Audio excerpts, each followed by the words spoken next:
Mock drill ने अग्निशम DG प्रतिक्रिया काली उपकूल और निर्दिष्ट सहरांचल हेब मॉकड्रिल आसंता काली अपराह्न 4टारे बाजिब साइरन 12टी स्थान में कराजिब मॉकड्रिल कालिठू आरंभ हेब सप्ताहे चलिब सतर्क करने सह 5 मिनिट बाजिब साइरन समस्ते भाग नेबाकू अपील कले अग्निशम डीजी।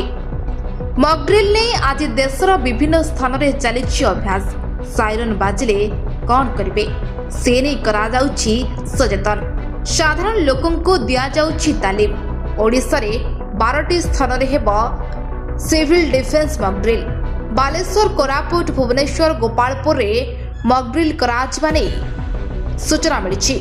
सेहिपरि हिराकुद पारादीप राउरकेला और भद्रक रे भी हेब यहाँ ढेंकानाल जगतसिंहपुर केन्द्रापड़ा और तालचेर रे मॉकड्रिल कराजिबा नै निष्पत्ति लिया जायछि। Bureau report metro TV Odisha.